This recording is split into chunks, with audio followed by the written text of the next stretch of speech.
अग्नि पुराण। अग्नि पुराण ज्ञान का विशाल भंडार है। स्वयं अग्निदेव ने इसे महर्षि वशिष्ठ को सुनाते हुए कहा था, आग्नेयी पुराणेस्मिन् सर्वा विद्या प्रदर्शिता तारांकन। अर्थात अग्नि पुराण में सभी विद्याओं का वर्णन है। आकार में लघु होते हुए भी विद्याओं के प्रकाशन की दृष्टि से यह पुराण अपना विशिष्ट महत्व रखता है।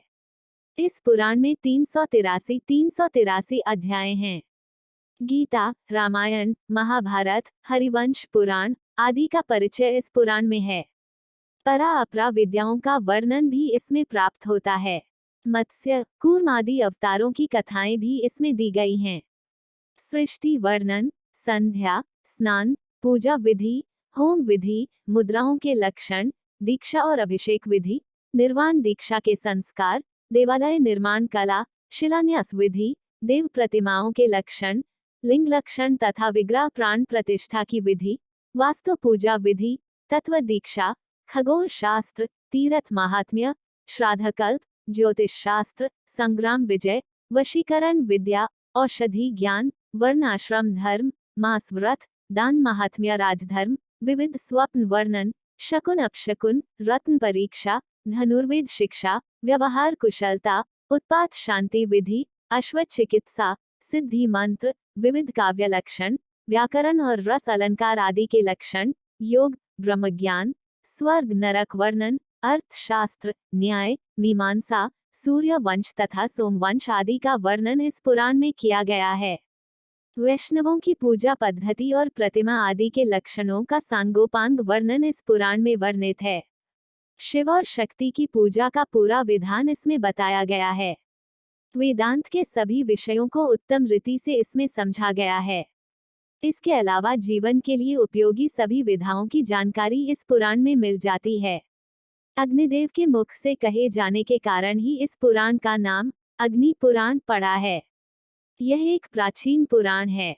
इसमें शिव, विष्णु और सूर्य की उपासना का वर्णन निष्पक्ष भाव से किया गया है। यही इसकी प्राचीनता को दर्शाता है। क्योंकि बाद में शैव और वैष्णव मतावलंबियों में काफी विरोध उत्पन्न हो गया था, जिसके कारण उनकी पूजा अर्चना में उनका वर्चस्व बहुत चढ़ाकर दिखाया जाने लगा था।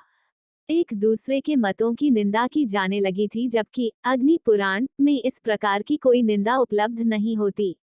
तीर्थों के वर्णन में शंकराचार्य द्वारा स्थापित चारों मठों बद्रीनाथ, जगन्नाथ, द्वारकापुरी और रामेश्वरम का उल्लेख इसमें नहीं है।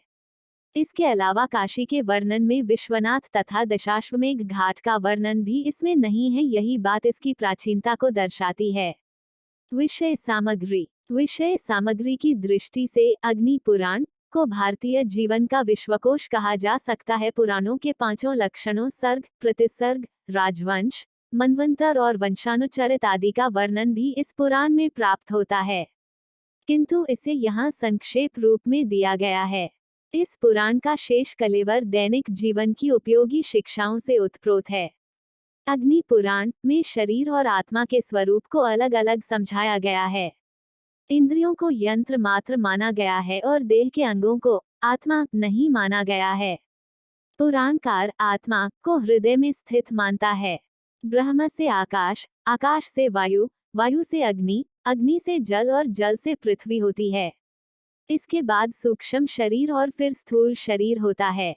अग्नि पुराण ज्ञान मार्ग को ही सत्य स्वीकार करता है। उसका कहना है कि ज्ञान से ही ब्रह्म की प्राप्ति संभव है, कर्म कांड से नहीं। ब्रह्म की परम ज्योति है जो मन, बुद्धि, चित्त और अहंकार से भिन्न है। जरा, मरण, शोक, मोह, भूख प्यास तथा स्वप्न सुषुप्ति आदि से रहित है। इस पुराण में भगवान का प्रयोग विष्णु के लिए किया गया है, क्योंकि उसमें भ से भर्ता के गुण विद्यमान हैं और ग से गमन अर्थात प्रगति अथवा सृजनकर्ता का बोध होता है। विष्णु को सृष्टि का पालनकर्ता और श्रीवृद्धि का देवता माना गया है। भग का पूरा अर्थ ऐश्वर्य, श्री, वीर्य, शक्ति, ज्ञान, वैराग्य और यश होता है, जो कि विष्णु में निहित है। वान का प्रयोग प्रत्यय के रूप में हुआ है, जिसका अर्थ धारण करने वाला अथवा चलाने वाला होता है। अर्थात जो सृजनकर्ता पालन करता हो, श्रीवृद्धि करने वाला हो, यश और ऐश्वर्य देने वाला हो, वो भगवान है। विष्णु में ये सभी गुण विद्यमान हैं। अग्नि पुराण ने मन की गति को ब्रह्म में लीन होना ही योग माना है। जीवन का अंतिम लक्ष्य आत्मा और परमात्मा का संयोग ही होना चाहिए। इसी प्रकार वर्णाश्रम धर्म की व्याख्या भी इस पुराण में बहुत अच्छी तरह की गई है। ब्रह्मचारी को हिंसा और निंदा से दूर रहना चाहिए। गृहस्थाश्रम के सहारे ही अन्य 3 आश्रम अपना जीवन निर्वाह करते हैं। इसलिए गृहस्थाश्रम सभी आश्रमों में श्रेष्ठ है। वर्ण की दृष्टि से किसी के साथ भेदभाव नहीं करना चाहिए। वर्ण कर्म से बने हैं, जन्म से नहीं। समता की भावना। इस पुराण में देव पूजा में समता की भावना धारण करने पर बल दिया गया है और अपराध का प्रायश्चित सच्चे मन से करने पर जोर दिया गया है। स्त्रियों के प्रति उदार दृष्टिकोण अपनाते हुए पुराणकार कहता है, नष्टे मृते प्रवृज्यते क्लीवे च पतिते पतौ पंचत स्वपस्तु नारीना पतिरन्यो विधीयते। तारांकन अर्थात पति के नष्ट हो जाने पर, मर जाने पर, संन्यास ग्रहण कर लेने पर, नपुंसक होने पर अथवा पतित होने पर इन 5 अवस्थाओं में स्त्री को दूसरा पति कर लेना चाहिए। इसी प्रकार यदि किसी स्त्री के साथ कोई व्यक्ति बलात्कार कर बैठता है तो उस स्त्री को अगले रजोदर्शन तक त्याज्य मानना चाहिए। रजस्वला हो जाने के उपरांत वह पुनः शुद्ध हो जाती है। ऐसा मानकर उसे स्वीकार कर लेना चाहिए। राजधर्म की व्याख्या करते हुए पुराणकार कहता है कि राजा को प्रजा की रक्षा उसी प्रकार करनी चाहिए जिस प्रकार कोई गर्भिणी स्त्री अपने गर्भ में पल रहे बच्चे की करती है। चिकित्सा शास्त्र की व्याख्या में पुराण कहता है कि समस्त रोग अत्यधिक भोजन ग्रहण करने से होते हैं या बिल्कुल भी भोजन न करने से। इसलिए सदैव संतुलित आहार लेना चाहिए। अधिकांशतः जड़ी बूटियों द्वारा ही इसमें रोगों के शमन का उपचार बताया गया है।